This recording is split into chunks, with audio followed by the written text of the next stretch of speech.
in our classroom seminar on Volpone. Volpone is a play by Ben Jonson.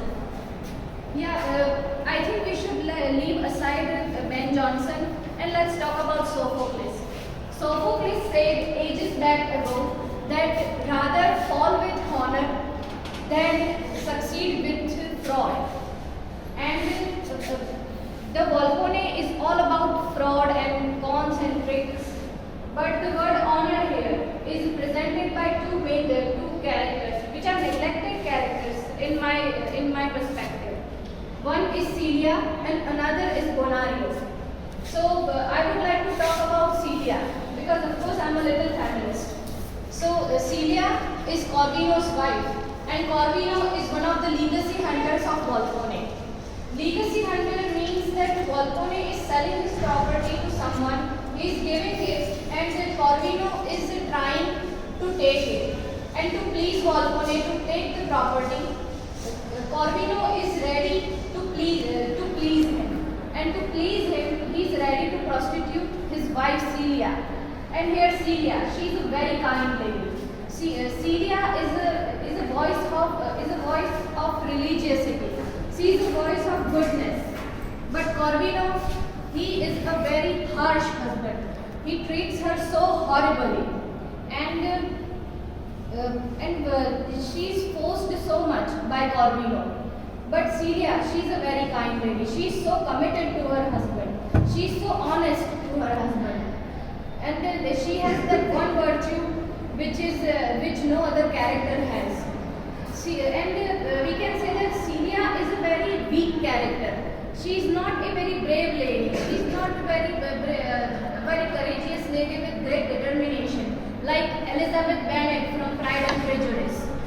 But Celia has that one thing, and that's her honor, her chastity, her truthness, and that quality was a very major reason for Volpone's defeat. When Celia denied to give herself to Volpone, that was the first plot hole of the Volpone. And no matter what Celia did, but she's the one who suffers the most throughout the play. And by Corvino's harsh comments on her, and she was accused from the court to have a relationship with Bonario. Maybe her honesty made her suffer so much throughout the play. But at last, she and Bonario both were found non-guilty. And then all the characters who enjoyed throughout the play are punished very brutally at the end. So Ben Jonson put the most significant dialogue in Celia's mouth. Celia cries and appeals to God that, "O God and good angels, whither is shame-fled human breasts, that with such ease men put off your honors and their own, and that whichever was a cause for life is now placed beneath the basest circumstances, and modesty made an exile. For what? Money."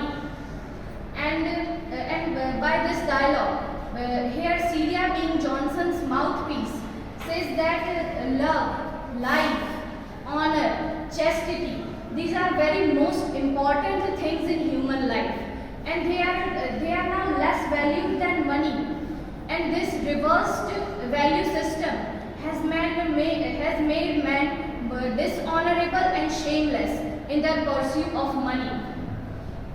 Ben Jonson always put a name very symbolically, like Volpone symbols the fox, Volto the vulture, and here Celia, the word Celia means sky or heaven, and her heavenly personality is something that touched my soul, and I liked her very much. She suffered so much, but her heavenly personality is something that paid off at the last.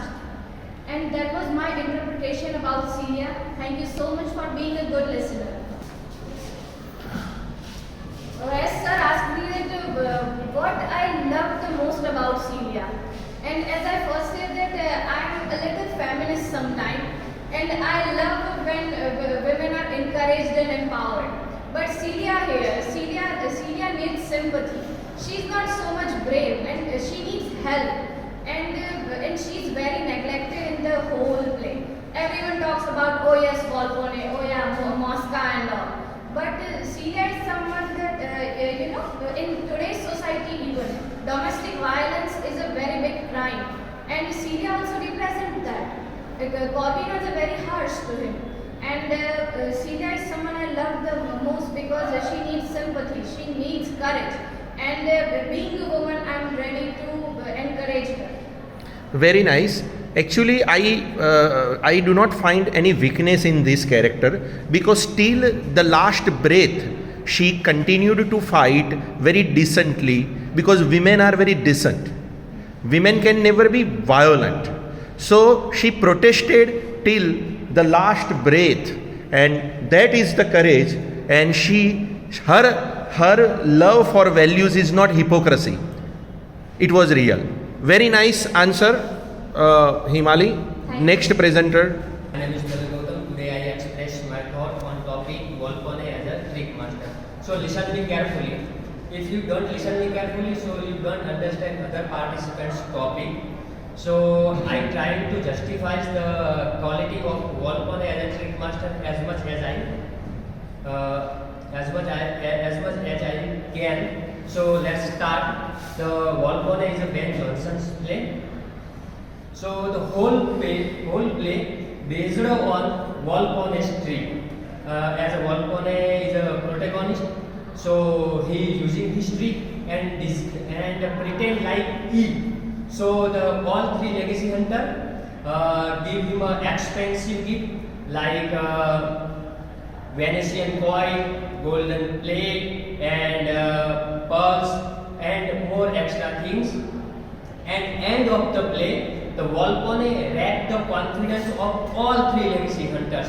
So we see in the play here the dramatic irony happened. So we move on second incident. The Volpone want to see Celia. As Himali mentioned, Celia is a wife of Corvino, one of the legacy hunter.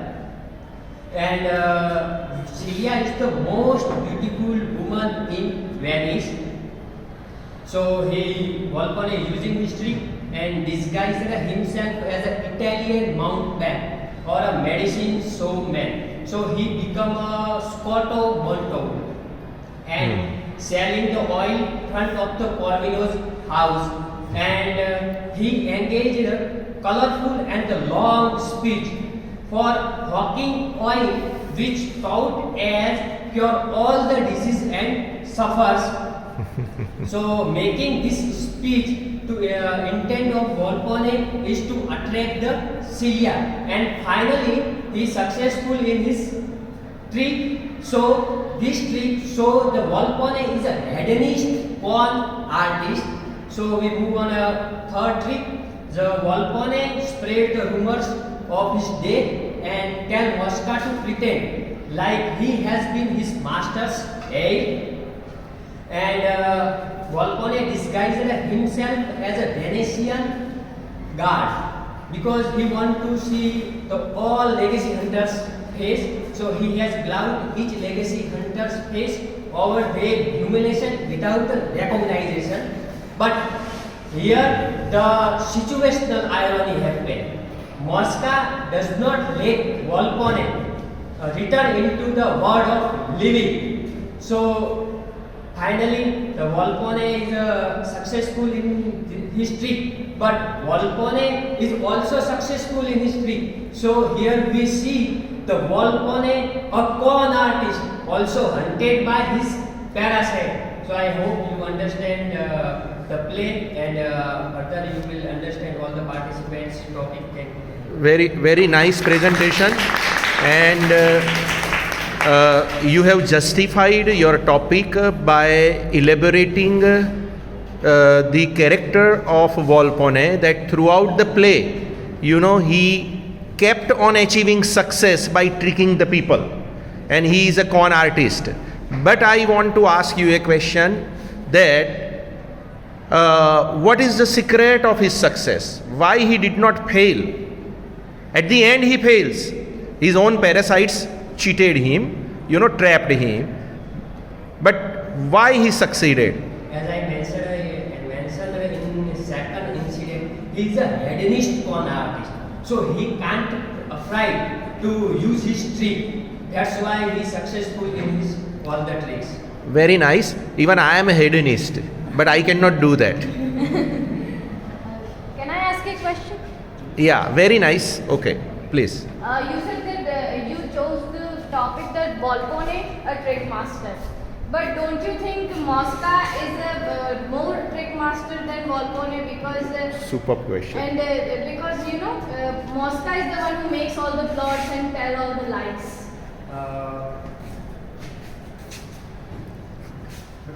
Because I choose the Volpone as a trick master because Mosca is his parasite. Parasite. That's why.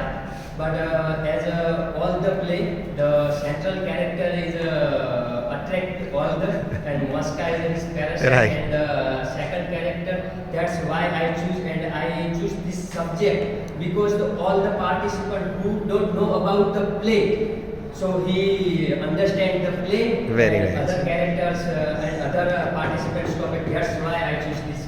Very nice. And you are right because after all, Mosca is a better trick master, but he is after all a parasite. Boss तो फिर boss ही होता है. Thank you. Good morning, everyone. Today I am going to deliver speech on Mosca. The interesting, the treacherous, and the master of disguise. He is a parasite of Volpone.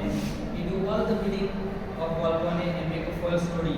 And he even convinced all the three legacy hunters that he is with them. Although he was with Volpone all along, he convinced all the participants to do their bidding on Volpone that after his death, after Volpone's death, they are going to become the heir of the Volpone's property. He even convinced Corvasius to inherit his son Bonalius from his property. He also convinced Corvinus that her wife is Volpone. But it was that kind of Volpone because Bonalius and Celia laid charge against him as a sexual harassment. Also, and then at the time, Mosca helped him and also make a false story that Celia and Bonalius are in relationship with each other. And at the time, Mosca became very optimistic and tried to become this predator rather than a parasite. After the Act 3, Volpone make and spread the rumors about his fake death, and Volpone and the Mosca become his legal heir. But his plan also failed when Volpone demolished both of their disguise and he fell in his own trap. Very nice. So we would like to ask you again the same question, Nildeep Singh, that Volpone is also con artist and Mosca is also a con artist. But throughout the play, Mosca occupies the major space in the play. So what, in your opinion, is the best trick master, Mosca or Volpone? I will go with Mosca. Yes. That was the plan and make the first story. He also convinced Walter that you should make a false charges against Bonalius and Celia, so he can have all the property of Volpone. Right. But he become more optimistic because of his human blood. So he fall in his own trap. Very nice. You have justified, and this is the right answer, in my opinion, that Mosca is the master. Yes, sir, definitely, sir. Okay. Plan maker. I'm Ratik Singh and I'm very pleased to be here as a part of this Unionist Youth Forum. First of all, I would like to say something about this platform, great opportunity and our together upcoming journey. ख्वाब है बाकी यहाँ मंजिल मंजर अभी बाकी है। ख्वाब है बाकी, यहाँ मंजर अभी बाकी है। देखी है कांटों सी मुश्किलें, खंजर अभी बाकी है। ख्वाब है बाकी, यहाँ मंजर अभी बाकी है। देखी है कांटों सी मुश्किलें, खंजर अभी बाकी है। सोच कर तालाब इसे छोटा न कर अपनी सोच को, सोच कर तालाब इसे छोटा न कर अपनी सोच को। नजर उठाकर देख साहिल, तय करने को समंदर अभी बाकी है, तय करने को समंदर अभी बाकी है। Now I would like to start my presentation on Bonario. Bonario, son of Corvasi. Bonario's name comes from the Italian word for good, and he represents goodness in the play. He is a valiant, morally righteous figure who maintains family values despite being disinherited by his own father. The reason I chose Bonario is his character is very different from all the other characters. As all characters in Johnson's comedies suffer from one or another kind of humor. But here Johnson presented Bonario in such a way that he is free from every kind of humor. According to me, Bonario is such a brilliant character in Volpone because only he from the very beginning understands the mentality and cunningness of Mosca. That is why he says to him that, Mosca, I would be loath to interchange discourse with such a maid as thou art. And when Mosca tries to pretend candid, he further says, answer me. Is not thy sloth sufficient argument, thy flattery, thy means of feeding? And when Mosca tells Bonario to wait in the gallery until his father arrives, he again says in aside that I do doubt this fellow. He remains loyal to his father even when his father purges against him in court.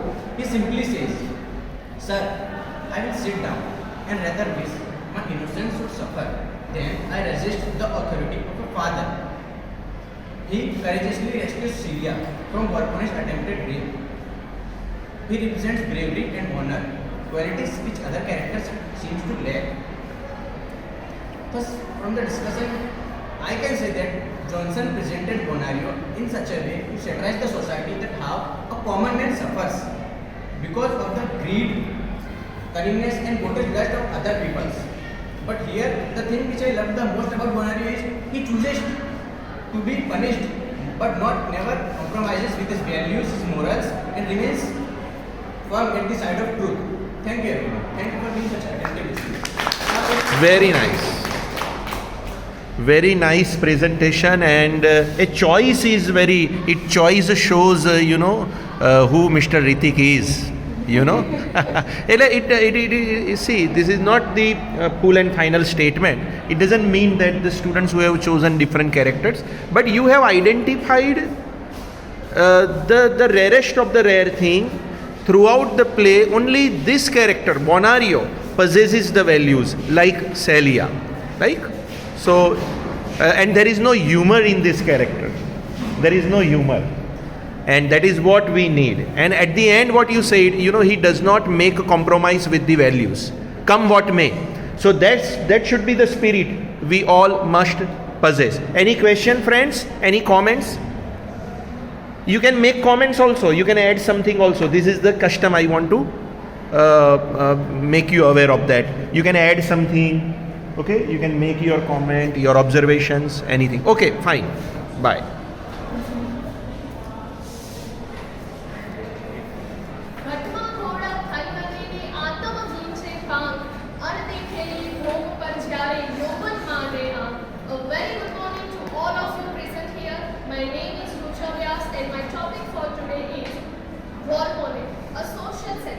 But before starting that, I hope that today inspires a lot of creativity among us, and special thanks to Professor Mihir sir who gives us such opportunities and encourages us.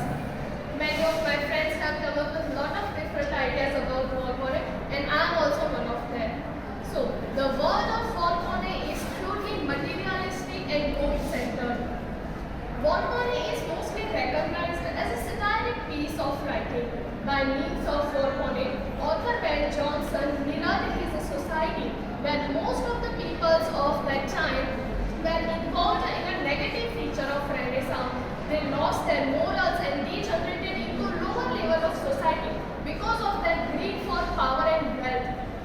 The Italian city was considered the root of this enterprise, and Volpone inhabits this microcosm of Venetian society. The play starts with worshipping of gold,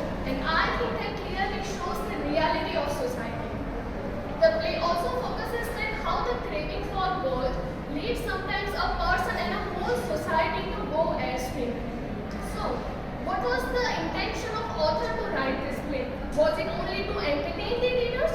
No. Through this play, Ben Jonson tried to describe the mental condition of the people, that they were only chasing after money and money, and also to reveal the society's obsession with growth. Most of the characters in Jonson's play are barbarous. They live and move in a world which is highly dominated by greed and perverted human values. The central character Volpone, who is a rich Venetian nobleman, acquires his property by feigning fatal illness and by promising several greedy ones that he will make each of them his heads. Mosca is the plot maker, and on the other hand, people who were famished of becoming Volpone's heirs are Walter, who is a lawyer and who directs Volpone just to get his property. Another one is the Corbashu, who suggests Mosca to poison Volpone and this inherits his own son from the property. Another one is Corvino, who is insanely jealous of his young wife and offers his wife to make relation with Volpone just to get his property. So all these things showed us that how Ben Jonson tries to describe the social condition of that time. Through this play, Ben Jonson tries to disclose the vices that were prevailing in the society, that greed, lust, immoral relations, etc. in a very humorous way. Thank you so much for listening. Very nice. Very nice presentation, Rucha Vyas, and you have justified your topic by elaborating the different aspects that can clearly show us that it is a satire, and the intention and objective of any satire is to open our eyes, right? So any comments and questions from the other students? Feel free to ask questions. Okay, fine. Thank you.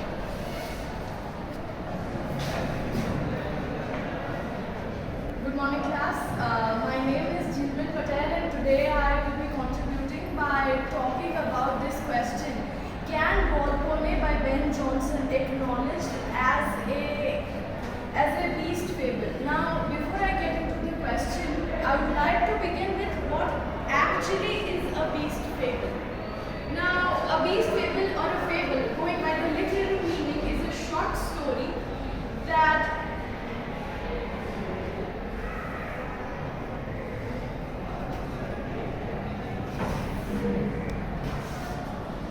has animals which possess human-like characteristics. Now, I understand the part of being a moral, but then what about animal characters? It is animals that have human-like emotions and motives. But here, this play comes with a little bit of twist, where it is actually humans that possess animal-like qualities or emotions. And I would like to elaborate on that by going with the names of the characters. And firstly, I'd start with our protagonist, the lead character of the play, Sir Mr. Volpone, and the name is Italian for a sly fox. Now, if I take away the adjective sly and use the word fox, the first thing that comes to our head is an animal that is really famous for its pretentious behavior. Someone that pretends to lure in his prey so that they can attain whatever they want. And similarly, we see in the play that Volpone is pretentious of being sick and dying in order to bring in all that gold and wealth and to con people. Then we have another character, my personal favorite, and I know Nitin has already talked about him, Mosca. Now, I have really enjoyed Mosca as a character. I mean, how brilliant he is when we see where he manipulates situations and peoples according to his wish. I mean, I know his master is like a sun projecting the light on the moon, making him do certain things, but he himself is not less. And whenever I think of Mosca, this really famous Hindi line comes to my head, कि अगर तुम नहीं होते मॉस्का तो क्या होता? What would have been the situation of the play? But then my brain tells me, children, stop being dramatic, because Ben Jonson was a genius and he would have surely created something better than Mosca. So yeah, that was Mosca. Before I go on distracting myself praising Mosca, I'd like to go with the meaning. The meaning of Mosca is fly, and I was really taken aback when I learned about the meaning, because who likes flies? And if there is anyone here who is guys would like a debate after this session, so please get in touch with me for that. So yes, we have Mosca, a parasite who pollutes and eats on whatever it sits on. So there is Mosca that we have. After that, I know I'm running short on time, so I will be clubbing the three characters together that are the predatory birds or the legacy hunters. How internet has this really famous phrase for them, that is Voltore, Corbasio and Corbino.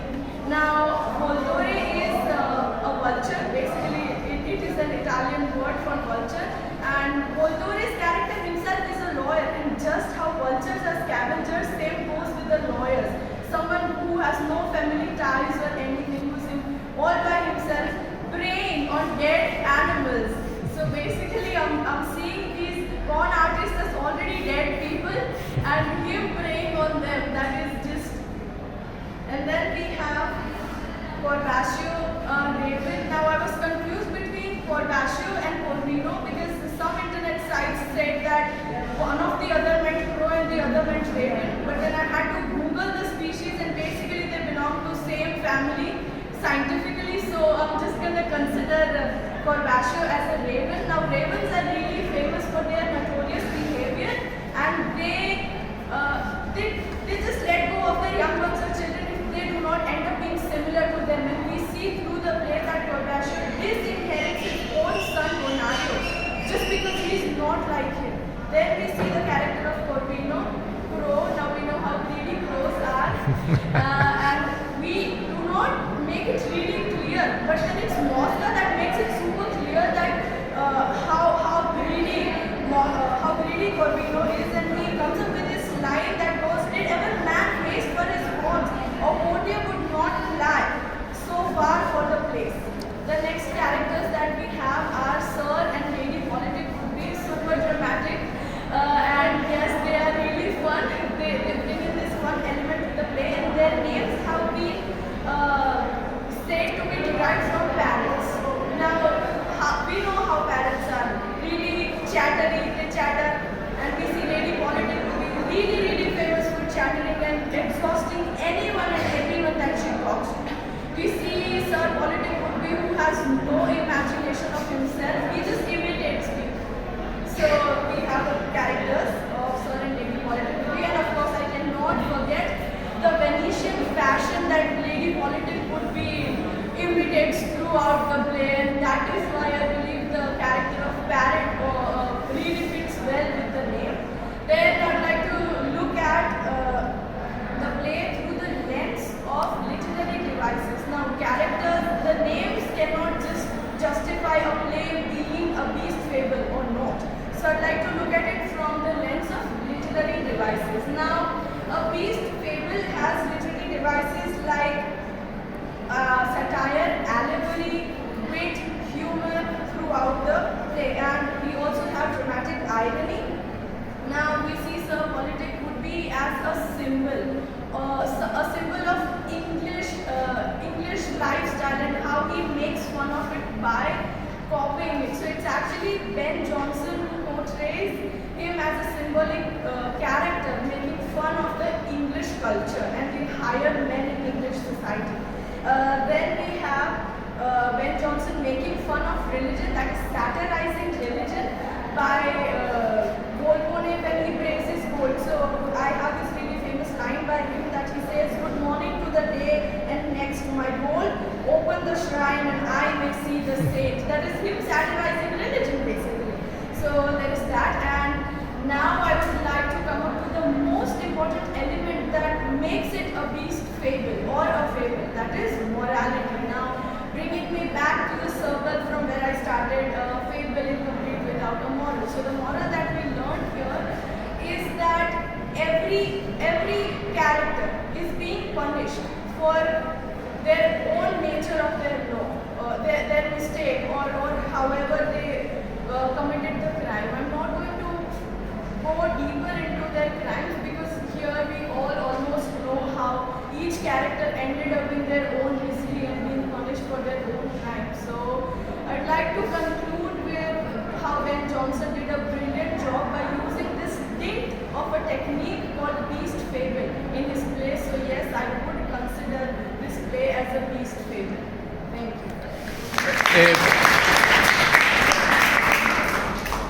a very extraordinary and wonderful presentation on a very cornering topic. And the observation is that we all are human beings, but in us there are animals also, they are living, and these animal instincts are dramatized by Ben Jonson. But what I mean to say that the animal and the quality of the animal and which quality of animal is delineated, is presented by the respective characters. Say for example, Volpone is a fox. So what is the quality of fox?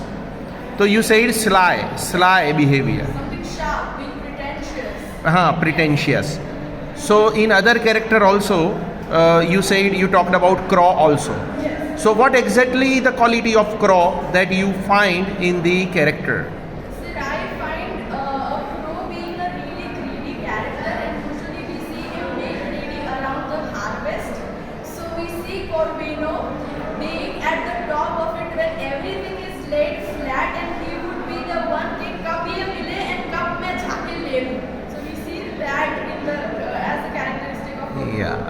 So that is Corvino. Okay, a crow is always very clever. Yes. Yeah, and he knows the beginning, middle, and end of his planning. Very nice. Any questions from the audience? I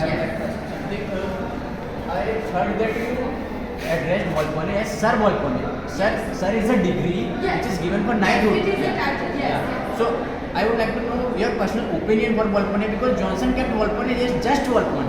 Yes. Yeah, and you admired him. So what is your personal opinion for Volpone? Because according to me, Volpone along with three legacy hunters is Yes. nothing but a taint, a stigma Yes. on society. Right. So what is your personal opinion? Okay. So firstly, I'm really grateful for this brilliant opportunity that you gave me here, Ritik. I addressed Volpone as Sir Volpone out of respect for him. I know he's a con artist, but then how would we be able to appreciate the good in our life if we don't know the bad or the negative sides or the negative aspect of life? Now we know he's a con artist, and that is what makes us appreciate Bonario. How you appreciate Bonario? Would Bonario be there if there was no Volpone? So I'd like to give you the counter question. Would Bonario be that nice person, or would we be able to appreciate Bonario if there was no Volpone to begin with? Maybe you are right, but Sir is a degree for knighthood, and Yes. even when Volpone is not having the characteristics, the qualities of knight, then how can you give him the degree of knighthood? I mean, I agree with how a queen gives the title of knight to someone, but I consider myself a queen here, and I'll be giving the title of sir to Sir Volpone. No offense to the Queen of England, but I guess I'm a queen here representing some. Anyhow, Any very other good debate. questions, opinions? Okay, then we have who is the next presenter? Okay, Jagruti has not come. Okay.